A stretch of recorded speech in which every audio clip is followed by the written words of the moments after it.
Today on Primary Care, the crisis of black males in medicine and what it means to the health of the nation. Those who go to medical school are only going to be those who come from families who can afford to send their kids to medical school, and then we're going to have a very disparate situation.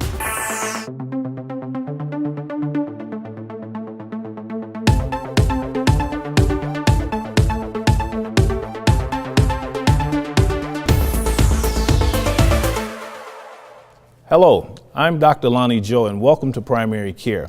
The number of black males going to medical school in this country is on the decline and has been over the last 3 decades. According to a recent report by the AAMC, the Association of American Medical Colleges, in 1978, there were 542 black males enrolled in medical school. And in 2014, 36 years later, that number fell to 515. Here to help us understand the reason behind this decline is Dr. Emroy Wilson. Dr. Wilson is the president of Wayne State University here in Detroit, Michigan. His perspective on declining number of African American males in medicine is cited throughout the AAMC report. Dr. Wilson, welcome to the show.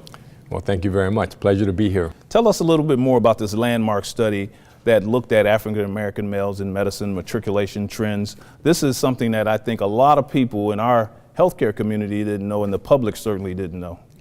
Well, certainly, as you said, it's been a trend for a couple of decades now, but it's really reached an alarming crisis stage right now. And that's why I think that this AAMC report is very timely. It focuses our attention on this, what I would consider to be a national crisis at this time. The number of black males going to college is up, but the number of males getting admitted to medical school is down. Seems to be a roadblock, a bottleneck, or some kind of issue there with people matriculating at this point. Yeah, you're right. The number of people going to college in general is going up, and certainly same for African Americans. But you've got to dig a little bit deeper. You know, what kind of schools, what kind of colleges are they going to? For example, the proportion of African American males who go to community colleges and get an associate degree is about 7%. That's about the same as a proportion of males in general that get an associate degree. But then when you start talking about those who go into 4-year colleges, you know, take out the for-profit universities, that's another issue.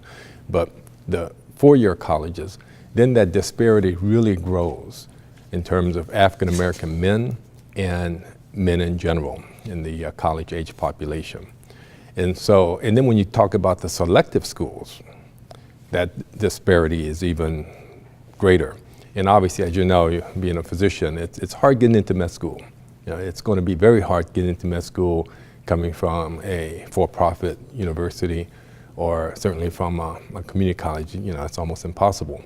So the type of school that African American men are going into is also important, and we've got to delve a little bit deeper into that data. So the background in terms of education and the quality of education is very important. Oh, absolutely.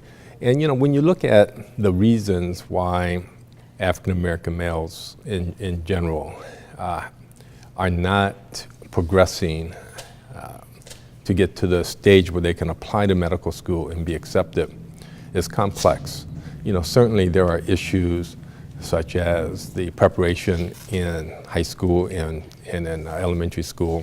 When you look at the Detroit school system, I mean, that tells you something there. I mean, they're just not preparing college-age kids in adequate numbers. Financial situation is also a factor. It's very well known that if you come from a family in the top quartile of income, that the chances of graduating from college is exponentially higher than if you come from a family of in the bottom quartile. And what's disturbing is that trend is actually, that disparity is growing between those in the top income quartile and those in the bottom income quartile, so that the numbers of African Americans and other minorities from lower socioeconomic backgrounds that are getting degrees is not much different than 30 years ago, whereas those in the top quartile in general has increased from about 40% 30 years ago to close to 90% now. But when you look at it though, one might say, well, that applies to African American women also. The financial situation, preparation in high school and so forth. So why is it that African American men are doing so poorly, whereas African American women are actually doing better? And I think the answer there lies to how we perceive African American men, the stereotyping, the public image, the stereotyping of African American men. We have this image of them as being thugs and this myth that there's more African American men in prison than there is in college, and those kinds of stereotypes that's been unfortunately perpetuated over and over again is a major problem, I think. Do you think that the stereotyping is beginning to have not only affected the people who portray it on African American men, but on African American men themselves? Is it affecting their self-esteem in terms of what they actually can feel? Do they feel that the system is so far and rigged against them that they're believing that stereotype themselves? I think so. I think that's really one of the major issues here, is that when people are treating you a certain way over and over and over again, and you get these messages that you don't belong and that you belong somewhere else, you start internalizing that, and I'm sure that that's a factor. Talk a little bit about the cost. Astronomical nowadays compared to when we were going to school, and role models. I mean, two things that really need to go together in terms of changing the perception about yourself and what you actually can achieve as an African American male in this industry. Yeah. Well, let's do the role models first. I think that's very important. And African American males need more role models, very, very frankly. The number of mentors available for African American males is small. And mentorship is a very important component of success, not only in college, but through medical school also. In terms of the cost, it has been going up. Sources of scholarship and other forms of financial aid has not kept up with the cost of getting a medical degree.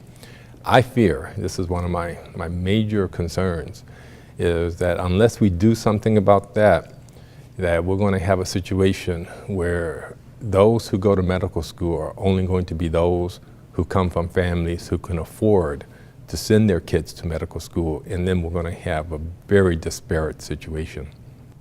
Dr. Wilson, we're going to take a break, and when we return, we'll talk to you about the town hall where the presidents of black medical schools join forces to discuss this crisis of black males in medicine.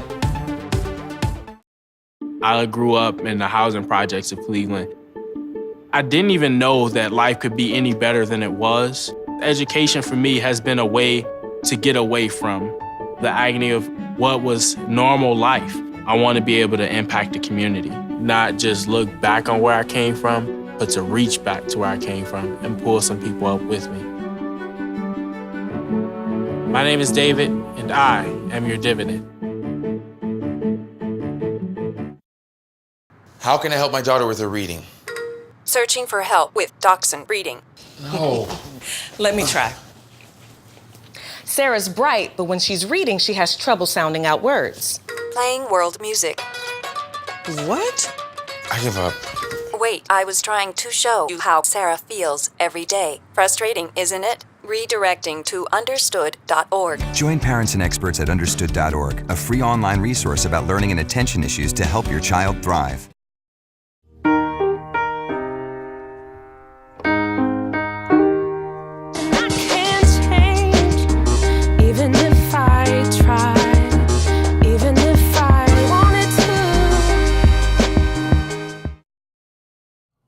Welcome back.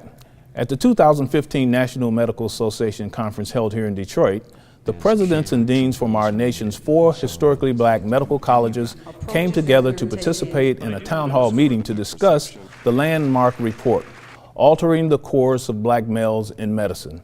I don't want us to just be dependent upon us. You all, we cannot do this alone.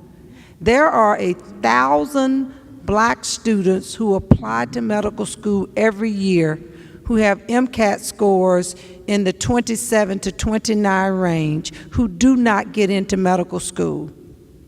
And so therefore it is a requirement that our majority schools are stepping up.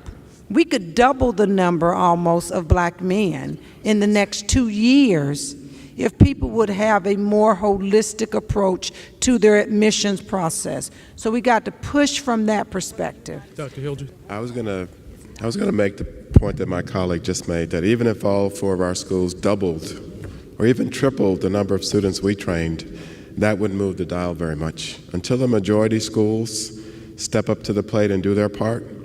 I mean, let's face it, most of the majority medical schools are located in urban settings with large numbers of minority students living in the neighborhoods. And quite frankly, if they would just do their part by reaching out to those communities in which they're situated, this could change fairly quickly.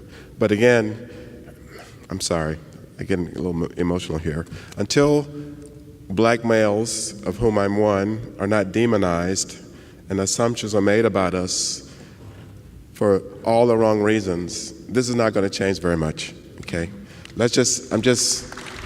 Okay? So it all comes back to the leadership in academic medicine making a decision that this is important and that it's going to change, okay? That's what this really comes down to, because these 4 schools, we're doing our part. That's not the issue, and we're going to keep doing our part. What we have to do is to work with the majority schools to have them do their part. Dr. Wilson, you head up the largest medical school, single campus medical school in the country, Wayne State University School of Medicine. What is Wayne State doing now, and what are the plans in the future to help address this longstanding problem? So let me say, first of all, that Wayne State Medical School has had a very proud history of having a lot of diversity in its classes. In fact, when you take away the historically black medical schools, of the majority medical schools in the country, Wayne State was the most diverse at one time. This is about 2 or 3 decades ago. To be very frank with you, I think that over the past decade or so, we've dropped the ball. And our classes are not nearly as diverse as they used to be. I think part of the problem is that we're not using holistic review admissions processes, as well as some other things. We're reversing all of that. At this point right now, we've completely revamped our admissions process from last year to this year. We are using holistic review admissions. We are not using arbitrary cutoffs, but we're really getting people in and interviewing them and trying to find out more about them and seeing if they're the kind of people that we want to become our doctors of the future, and making sure that we are looking at all the attributes of the applicants and not casting aside applicants who will possibly become extraordinarily good doctors but don't even have the chance to be looked at because of admissions processes that are antiquated. Tell us about this holistic approach to the admissions process. Well, holistic approach looks at the entire individual, not just their grades and their MCAT scores, but all the experiences, attributes. You look at what you want your physician to be like, and then looks at the characteristics of the applicant, and really taking into account the mission of the medical school, so that you're not just relying on these sometimes arbitrary cutoffs of grades and MCAT scores. Very interesting. You should mention the broadening of the process. As a person who interviews students for medical school, we run sort of a Miss America contest. You know, they're all beautiful, they're beautiful nightgowns, they all have a talent, they all want world peace, and just pick one she's pretty she'll represent well. I think that you're correct in that this broadening aspect helps us view the person as an individual in a totally different manner than what we've been doing for years now. In actuality, probably bringing a detriment to the healthcare workforce of this country by not finding ways to be inclusive of those people who, as you said, would make excellent physicians and provide health care for all types of populations. Well, absolutely. The United States is becoming increasingly diverse. We need a health workforce and a biomedical research workforce also that is also diverse. We can't afford to have one segment of the population not have all of its talents utilized. Society needs that talent. You were involved with another study regarding the holistic review admissions process. Tell us about this landmark study and how it affected the admissions process. Yes, this was a national study, and it looked not only at medical schools but also all health professional schools. Some very interesting findings. First of all, there are critics of holistic review, and most of these criticisms center around whether you're lowering the standards. You know, if you don't use grades and cutoffs for standardized tests, I'd be lowering the standards. What was interesting about this study is that of the schools who used holistic review compared to those who did not use holistic review, when you look at the outcomes, for example, their board passage rate, their graduation rate, those kind of firm outcomes, those who use holistic review, the outcomes were at least as good, if not better, than those who did not use holistic review. And then other softer outcomes like community engagement and other things like that, those who used holistic review actually had better outcomes than those schools who did not use holistic review. So I think the data is very clear that you don't lower your standards by using holistic review. You get a better class. And people are beginning to realize that, and I think it's gaining much greater acceptance. In fact, I just came from the AAMC meeting this week, in which I led a session on holistic review. There were 2 sessions on holistic review, the one that I led and another one, and both sessions were filled to capacity with a lot of interest from majority medical schools. Stay with us. When we return, we'll have more with Dr. M. Roy Wilson, President, Wayne State University. Morning, Gary. We are GetSchooled.com. You want a college education, don't you? You know you do. Yeah, but I don't know where to start. That's why we're here. We're free, handsome, I think we're breathtaking. and here to guide you through every step of the way, starting with attendance. Gary, financial aid forms. Biology homework, G. I got this. Is that Bran?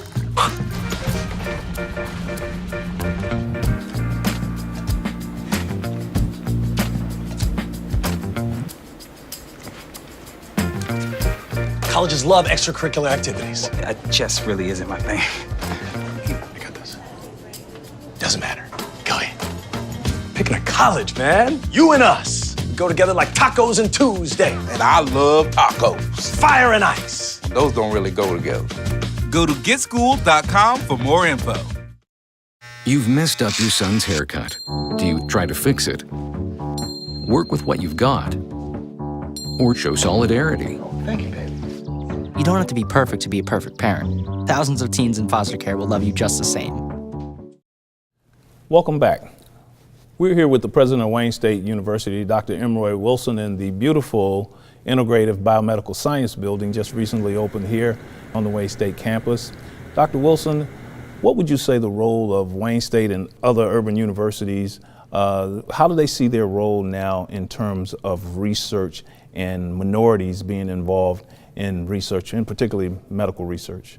Well, you mentioned this building, and one of the things that this building is going to be committed and dedicated to is doing research that directly impacts the community. We want our research to focus on challenges of urban health. We're going to attack problems such as obesity and other metabolic diseases, cardiovascular disease, and other diseases that are disproportionate in urban communities, and try to attack them from different vantage points, whether it's strictly from the medical standpoint, but also something as complex as obesity. You have social issues, you have psychological issues. There are different ways to attack it, and the vision of this building is to bring all those different perspectives together to tackle the major challenges of urban health. You just had an announcement not too long ago in the newspaper that got a lot of attention in terms of a program that you're starting that's going to start with high school students in terms of identification and that will lead them to careers in healthcare professions. Tell us a little bit about that program. It's called MedDirect, and we're very, very excited about it. So what we're going to do is we're going to take some very, very high-performing high school students who are interested in pursuing medical careers, specifically, though, interested in health disparities. We're going to admit them to both the undergraduate school and the medical school at the same time. We'll pay their way completely through the undergraduate school. Tuition, full tuition, board, room, everything. Can I get in line and go back? And then they go directly into the med school. They have to keep their grades up and so forth, but they'll go directly into the med school, and we're going to completely pay their tuition for med school. This is going to be about a $250,000, $300,000 package for these kids. Now, obviously, this is expensive. We're putting a lot of investment in this, and so there are some standards that we're going to have. First of all, the kids are going to have to come from lower socioeconomic backgrounds. Secondly, they're going to have to be interested in health disparities. And thirdly, they're going to have to keep their grades up and do well, at least a minimum score on the MCAT when it's time to go to medical school. But we think that by doing this and admitting these kids early, letting them focus on their studies and not whether or not they're going to get into medical school, that they'll branch out and take more courses that are broader in perspective, that they'll graduate having a better education overall because they have taken broader courses without worrying about whether or not they're going to get into med school or not, and just be more humanistic and be better physicians. So you've kind of taken some of the major hurdles out of the picture by looking at this as a total package program from start to finish. That's right. You know, medical school is so competitive. To get into medical school is so competitive that regardless of how good a student you were in high school, there's no guarantee that you're going to get into medical school just because you were a good high school student. And during your college years, many medical students, they're very anxious. You know, they're competing against their fellow classmates to get the best grades, take the even more harder science courses and things like that. And you know, to be able to take that anxiousness out, that anxiety out, and let them focus on getting a good foundation in terms of education, both in the sciences and the humanities, I believe will make them become better doctors. And by focusing on the lower socioeconomic kids, I think we'll get a large percentage of those will obviously be minority kids. And so we think it's gonna be a great program. The other thing I should just mention is that, you know, we need more African American physicians of all types, meaning those who go into primary care, those who go into specialty care, and those who go into biomedical research or become medical leaders. And I don't want to focus only on those who are going to go out to practice. That's a very important part of the training program, and we need more African Americans to be practicing physicians, no question about it. But we also need more biomedical researchers and leaders in medicine. And I want Wayne State to be able to be the place that you can go to as a young African American kid and know that if you want to, you can become a leader in medicine, you can become a biomedical researcher, or you can become a practitioner, whether it's in primary care or in one of the specialties. That's interesting because currently what we have, as you know, is a system that sort of directs people depending on what their performance looks like along a particular path. You may want to be an ER doctor, but you wind up being a psychiatrist because of what the availability is, what test scores may or may not look like, what recommendations may or might not look like. But here it seems to be that you're developing a program where a student can say, I know that this is a goal that's attainable and not something that I'm forced into because of the system itself, for lack of a better term. and the outcomes that we currently deal with. I mean, if we're going to buy into the concept of outcomes-based medicine, we need to look at the current outcomes, which I don't think anybody's really that proud of. But it sounds like you have some minimum criteria for this program too for entry. Oh, absolutely.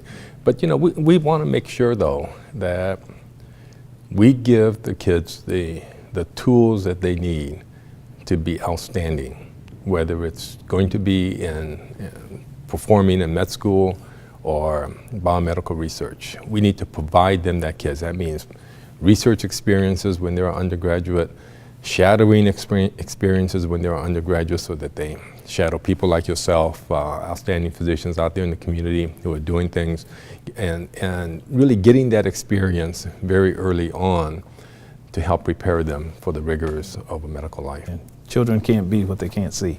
That's right. But we're here with Dr. Emroy Wilson, president of Wayne State University in this beautiful facility.